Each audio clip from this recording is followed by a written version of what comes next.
প্রিয় দর্শক, দেশ এবং প্রবাসে এই মুহূর্তে যে যেখান থেকে আমাদের ইউটিউব চ্যানেলটি দেখছেন সবাইকে প্রীতি এবং শুভেচ্ছা জানিয়ে শুরু করছি আজকের প্রতিবেদন। তো দর্শক, দেখতে পাচ্ছেন যে একজন বোন আমাদের সামনে আছে। এই বোনটির জীবনের গল্প আমরা শুনবো। আপু, আসসালামু আলাইকুম।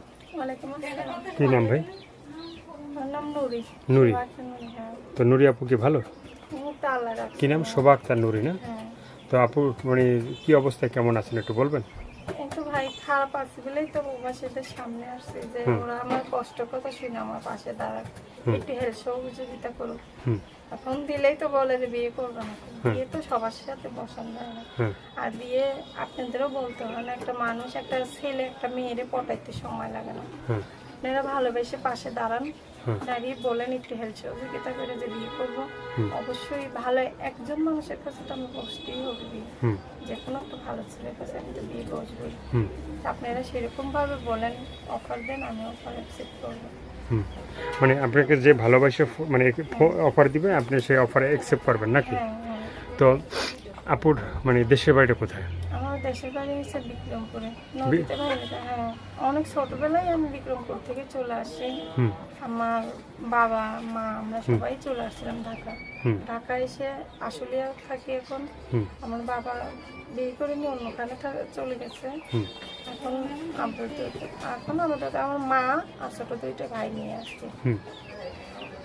মানে মার ছোট দুইটা ভাই আছে। তো এই যে ছোট দুইটা যে ভাই আছে, হ্যাঁ, তো সেই ভাই তো মনে করেন যে কি লেখাপড়া করে? হ্যাঁ, আমি দুটো ভাইকে মাদ্রাসায় পড়াই। মাদ্রাসায় পড়ান? আপনি কি লেখাপড়া করছিলেন? হ্যাঁ, আমি পড়াশোনা করছি অল্প, এই জন্য বলছিলাম।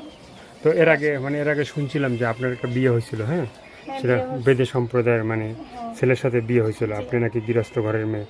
তো এখন মানে কি অবস্থা, কেমন? তখনই আমি চলে আসছি, আমার বিয়ের পর যখন জানতে পারছি ওরা বেদে, চলে আসছি। তাছাড়া ওদের সাথে তো আমার সাথে অ্যাডজাস্ট হয় না। ওরা যেভাবে চলতে বলে আমি চলতে পারি না, কারণ ওরা একভাবে চলতে বলে আমি একভাবে চলবো, সেটা কি হয়? আমি কখনো যেটা করি নেই সেটা কিভাবে করবো? ওদের মতন আমি বাইরে যেতে পারবো না, ওদের মতন আমি করতে পারবো না, কথা বলতে পারবো না, ওদের মতন বেপরদায় চলতে পারবো না। তার জন্য আমি চলে আসছি। আমি বেশি দিন থাকিনি, আমি তাড়াতাড়ি চলে আসছি। তাড়াতাড়ি চলে আসছি 3 দিনের। হ্যাঁ, ছিলাম ছাড়া পরে আমার শাশুড়ি। তো আপু আর কি বলার আছে আপনার? আর কি বলবো, প্রবাসী ভাইরা আপনারা ভালো থাকুন। আমি আবারও বলি, আপনারা সুস্থ স্বাভাবিকভাবে দেশের ছেলে দেশে ফিরে আসেন। সবসময় নিজেদের খেয়াল রাখবেন, সুস্থ থাকবেন। আপনারা সুস্থ থাকলে, ভালো থাকলে আমাদের মতন সাধারণ মেয়েরা, আপনারা যদি গালিগালাজ করেন, আমাদের মতন মেয়েদের আপনারা হেল্প সহযোগিতা করেন, কষ্ট বুঝেন। আপনারা যে এত কষ্ট করেন, কষ্টটা কষ্ট মনে করেন না। অথচ আমাদের মতন মেয়েদের বলেন যে ওরা তো মেয়ে মানুষ, ওদের অনেক পরিশ্রম করেন। কারণ দেশের মেয়েরা যারা প্রকৃত ভালো ছেলে, তারা কখনো বলবে না যে দেশের মেয়েদের কখনো অঘটন একটা খারাপ একটা কাজ যা বা খারাপ একটা লাইনে যা, ওরা তো ভাববে না। কারণ ওরা গৃহস্থ, আমাদের গৃহস্থ ছেলেরা এরকমই, ওরা চায় না যে কোনো মেয়ে খারাপ হোক। যদি কিছু করে দিতে পারে, স্বাভাবিক একটা টাকার জন্য যদি মেয়েরা খারাপ হয়ে যায়, তাদের কাছে খারাপ লাগে না? অন্য দেশের লোকে হয়তো ওদের টিটকিরি মারতে পারে, তোমাদের দেশে এত খারাপ নেই।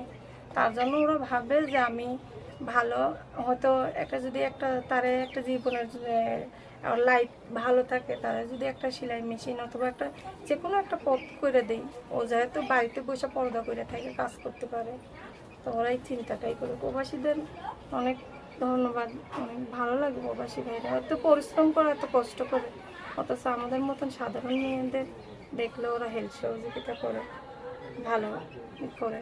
তো দর্শক, এই আপুর কথাগুলো শুনলেন, ভালো লাগলে অবশ্যই তার পাশে থাকবেন। সাহায্য সহযোগিতা, প্রেম, ভালোবাসা, বিয়ের সাথে যে যেটা করবেন সেটা আপনাদের একান্তই ব্যক্তিগত ব্যাপার। ভালো থাকেন, সুস্থ থাকেন, 5 ওয়াক্ত নামাজ পড়বেন, আর দেশটাকে বেশি বেশি করে ভালোবাসবেন। যারা নতুন, চ্যানেলটি সাবস্ক্রাইব করে সঙ্গে থাকবেন। সবাইকে আল্লাহ হাফেজ, সবাই ভীষণ ভালো থাকবেন।